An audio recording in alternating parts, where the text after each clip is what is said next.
Hello again, this is Tubalcain, and this is Machine Shop Tips number 197, cutting a spur gear by the direct indexing method, and I'll be using the Cincinnati dividing head. Now if you have not seen some of my other videos, make sure that you watch tips number 192, which is an introduction to gears and gear cutting, because I will assume that you understand some of the nomenclature and related information that I gave to you in that chapter. And I'll be cutting a 30-tooth gear on this gear blank, which still needs to be mounted on an arbor and turned down to the correct diameter, and it will be a 12 pitch. Now let's walk over to the milling machine and talk about direct indexing versus plain indexing. Now there will be future chapters using plain indexing, so be sure and watch all of the gear cutting videos in this series, and there will be about 10. I'm at the Bridgeport mill, and this is the big Cincinnati 10-inch dividing head or indexing head, and I covered this in earlier chapters, but if you recall, there are 3 different ways of indexing using this little beauty here. Although it weighs 140 pounds and almost dwarfs the rest of the machine, but we can do direct indexing with it, and that's what we're going to do today. Plain indexing, and that is the use of the circle dividing plates out here, and angular indexing, which we will not do at all for gear cutting. But let me take off the chuck and the other plate here that is used for direct indexing, so you can better understand what this direct indexing is all about. And it is simple. It is the simple method, so much easier than plain indexing. Please note that not all dividing heads are capable of direct indexing. Really, more expensive ones are. And the little hard-hinge dividing head I'll be using in later videos does not have that feature, but I've just taken off the chuck, and with a screwdriver I removed 4 screws so that would come off. And when you look on the back of this now, you can see that it is a dividing plate in itself, and there are 3 rows of hole circles. Up here on the top there is a little device for doing that indexing, and it is even stamped. And there are, in fact, 3 hole circles, one with 24 holes, one with 30, and one with 36. Now by using one of those holes or the other with direct indexing, we have the capability of making or dividing a circle into any of these numbers. Now the reality is there aren't any gears probably that can be cut less than 12 teeth. So in the bottom row there you can see that we can use or we can cut with this dividing head gears that have either 12, 15, 18, 24, 30 or 36 teeth, and there is a 30 there, so we're going to be able to cut 30 teeth. In an earlier video I talked about this indexing device here, and by loosening this nut with a wrench I can move it up and down such that it will align with one of the hole circles, and I'll be using the middle hole circle, which is the 30, so I can't really adjust that till the plate is back on there, and then I will tighten this down, and this little rack and pinion here will allow me to adjust the pin in and out of the hole. So I will cut a tooth, back it out, rotate it to the next hole, cut a tooth, back it out, and so on all the way around. So there isn't any math involved in this particular setup at all, so it's kind of simple. Now let me put this back on so it's ready to use. I've adjusted the indexer so it's in the center hole circle here and tightened it. Take the wrench off, and can you see now that as I rotate, my fingers are in the way, I'll cut one tooth, advance it, cut another tooth, advance it, and so on all the way around until I have cut 30 teeth. Simple enough. Looking at the back of the dividing head, we have one adjustment to make before we can do direct indexing, and at the present it's set up so that when we crank the crank over here, we're transmitting the power and turning the spindle. But we want to disconnect all of that for direct indexing, so we turn this. That's an eccentric that drops the worm away from the worm wheel. Now when I crank the crank here, nothing is happening, but yet over here the spindle turns freely so that I can index using the index plates back here. This is the lock. Normally, as we're cutting teeth or whatever we're doing, we lock it, make our cut, unlock it, rotate the work, take a cut, or lock it, take a cut, then unlock it in order to go to the next tooth or indexing line, whatever it is you're doing. But I don't believe I need to use this because it's pretty well locked when I put the little plunger in the back of that index plate, so I'm not going to use that feature. Now let me turn your attention to the gear blank, and this is a 1-inch diameter arbor with a center, and the work is already mounted. That's cast aluminum. It's about 5/8 wide, although that's irrelevant, and it's oversized. Remember, I'm going to cut a 30-tooth gear, 12 pitch. I'm going to use cutter number 4. I'll get back to the cutter in a minute. But I have to determine the diameter of the gear blank. So for our 30-tooth, 12 pitch, I use the formula diameter equals n plus 2 over the pitch. That's dimetral pitch. Doing the math, diameter equals 30 plus 2 over 12. Divide it out, and the diameter of the blank must be 2.666. So I'm going to go over to the lathe and turn it down. Here's the lathe set up, and I'll take it down to 2.666. The blank is turned down to the correct diameter, which is 2.666. Chamfer a little bit on the corners, and it's ready to mount in the dividing head. But let's turn our attention now to the cutter. Remember, I'll be cutting a 30-tooth gear, 12 dimetral pitch, so I'm going to use cutter number 4, which is capable of cutting 30 teeth. And here it is, 7/8 bore, and it's the number 4, 12 pitch, 26 to 34, and there it tells the depth, which is 180 thousandths rather, will be the total tooth depth. Now be sure and write that down, because once you mount this on the arbor, you can't read that anymore. Also, I have checked the thickness of this with a micrometer, and the thickness also I have recorded, and that will be needed in a few minutes, and I simply mic'd this. The cutter thickness is 252, and I've written that down so I have it for later.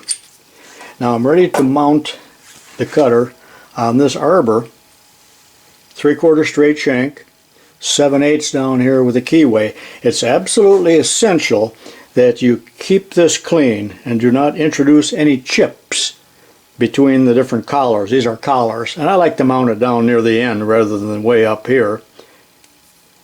Also, I like to mount the cutter like this, such that I run the Bridgeport motor in forward when I'm cutting. And I'll be cutting toward the dividing head. Now, with these being perfectly clean, on a longer arbor, if you do not clean those and there are chips between there, you can cause the arbor to bend. We were taught that back in high school, because you'd see some people that would just assemble it right in the middle of a pile of chips. Now I need to put this in the vise and tighten it securely. Before I mount the work, let me show you something here, and that is that we have to adjust the height of the table, or should I say the cutter, so that it's exactly on the center. Now this is one way of doing it, but it's not really all that accurate. But the center of the tooth should be on the center here of the tailstock. I'm going to show you a more accurate way, but in a pinch this would do if you've got a good eye and plenty of experience. Now if you do not get it on center, what's happening here is that your teeth are being cut off of the center line a little bit. I exaggerated on this blank, so that's pretty important. Make sure your dividing head is set on 0 here as far as the tilt is concerned, and I now have the work mounted in the dividing head, and I'm holding one end in the chuck, the other end with the tailstock, which I am now tightening up. You want to make sure that you have plenty of room here so that as we're feeding this way, the cutter does not strike a jaw, or later on after getting halfway through you realize that you got some interference. So be careful how you set this up. Now why am I holding this in a chuck in one end and a center in the other end? Well, although this is perfectly permissible, I do not own a center for this with a number 10 Brown and Sharp, so that's why I'm doing it this way. But you certainly can hold these on an arbor between centers, and they would have a dog on this end, and you can tighten it down. You'll see pictures in the books of that. I'm not sure I mentioned this, but this is an involute spur gear with a 14.5 degree pressure angle. Some gears are 20 degree, but these are all 14.5. Now the next thing I want to do is to set the height here of the cutter in relationship to the arbor here. In other words, get it on center. And I'm not going to do it by that baguette method that I showed you a few minutes ago. So this is another method. I think that it's is very good. But remembering here that this is a 1-inch diameter arbor, so the radius, or half the diameter of that, is 500 thousandths, and the thickness of the cutter, which remember I mic'd that and it was 0.252, but half of that is 126, so I must subtract the 126 from the 500 and I'll get 0.374. So once I touch off by this method, I'm going to raise the knee or the table or the work by that amount, and then I will be on center. So watch carefully. I like to take a small parallel, such as this piece of high-speed steel that isn't too long or unwieldy, and clamp it onto the top with a spring clamp. Now you can hold it too, but this is a little bit easier, I think. Again, that's on the top of the cutter, and I'm positioned here so that the other end of it is a little bit past the center of the arbor. And taking a 2,000th feeler gauge, and you can use any thickness you want, but I like this particular one, and I have locked the quill, but I'm positioning that feeler gauge between the little parallel and the arbor, and I'm raising the table ever so slowly until I feel it drag. And now it's dragging, so I can remove this, and I'm going to raise the table 374 thousandths plus the 2 thousandths for the feeler gauge, for a total of 376. And off camera I am zeroing the collar on the knee crank, and I'm going to raise it 376. That's 1, 2, 3, and 76, and then you can lock the knee, and I am now on center. And you're right, there are a lot of steps that must be taken to set this up. Now we're going to set the tooth depth, and that's 180 thousandths. Remember, that was marked on the cutter. So use your favorite touch-off method here. I'm just going to use masking tape, and I'm going to rotate this just by hand, but of course you can do it with the machine running too, until I scratch the tape, and I'm moving in on the y-axis until I just touch.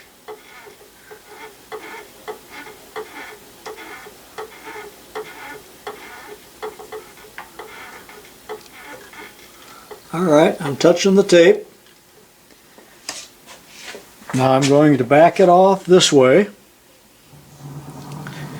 and feed in 180 thousandths with my digital readout. So I'm going to zero the DRO right now and then feed in 180 thousandths in the y-axis.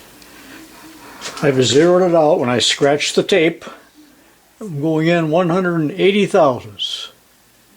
That's in the y-axis, and I'm locking the table both in the y-axis and in the vertical on the knee, and the quill is locked. I've set the speed for 660 RPM. I'm cutting aluminum, and we're finally ready for the first tooth. I'm finally ready to cut, and my pin is in any hole. It doesn't matter where you start, but I did put a little black mark. I'm not sure that's necessary. And looking down here, I am ready to cut. I'll use a little kerosene for lubricant. Now, remember, I put the cutter in there so that I can cut in forward, the motor in forward, and that my motion is toward the chuck. That's what I really like to do, rather than toward the tailstock. And I am cutting by conventional milling. You do not want to climb mill with these form cutters.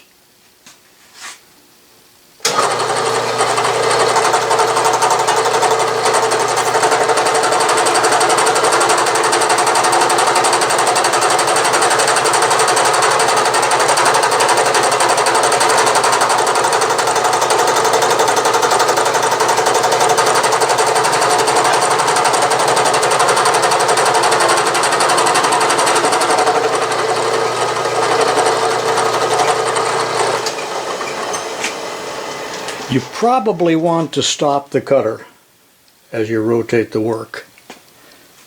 Now looking up here, that's the first tooth. I'm going to,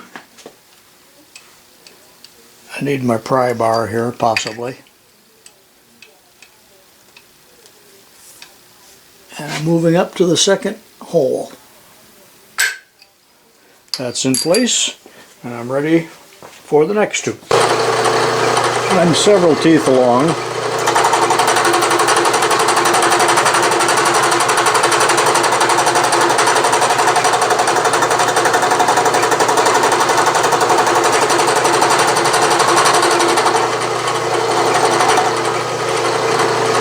Back it way up.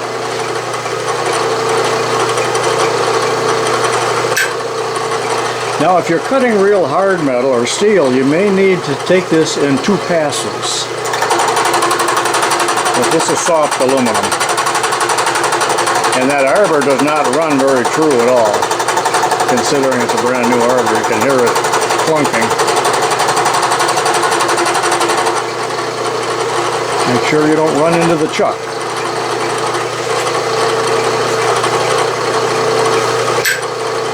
You can see how easy this is to index by direct dividing or direct indexing.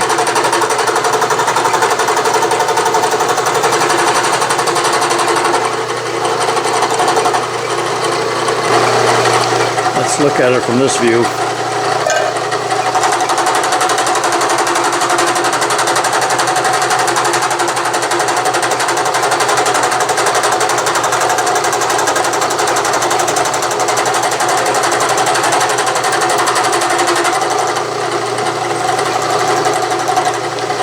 And we got about 25 more teeth to do, and I'm not going to show all of them. I'll resume this when I get near the end, the last couple teeth. I'm feeding by hand, but you certainly can use your power feed if you have one.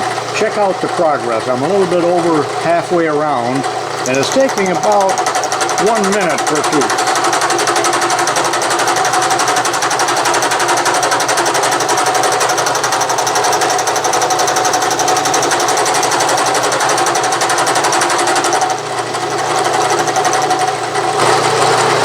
Each time I'm dividing, this is what I'm doing.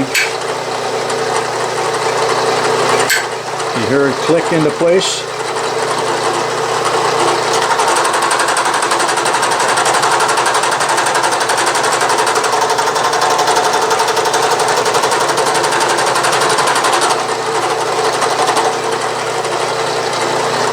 The beauty of direct dividing is you can't really make a mistake. Even if you went past one tooth, you could come back and redo it. Whereas with plain dividing, over here, if you're off one space, you're going to end up with one thick tooth and one thin tooth. And I'm just about done. 2 teeth to go.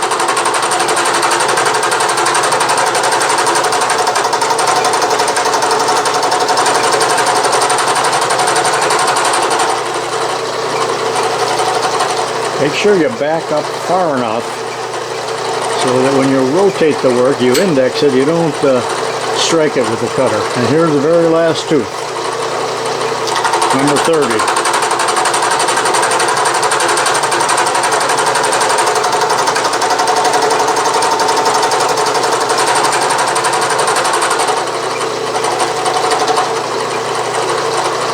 Now I'll take it out of the machine and see you over at the bench.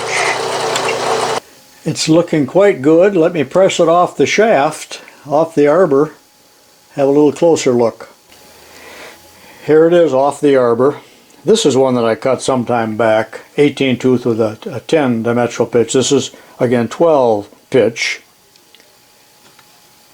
This cast aluminum cuts nice, and it doesn't leave a bad burr on the other side the way a rolled aluminum does. I took just a little bit of a file on there and cleaned right up. You can see how nice the cut is by and large, how uniform the teeth are. And let me repeat something that I said: with this direct indexing, you're not going to end up with one skinny and one fat tooth, where when we do plain dividing, sometimes you're pretty tense when you come to the last tooth to see what happened in case you missed one hole. But you can't really miss one hole doing this, and if you do, you can go back and redo it to find your place. So that concludes this video on cutting a spur gear, involute, 14.5 degrees pressure angle, 30 tooth, 12 diametral pitch.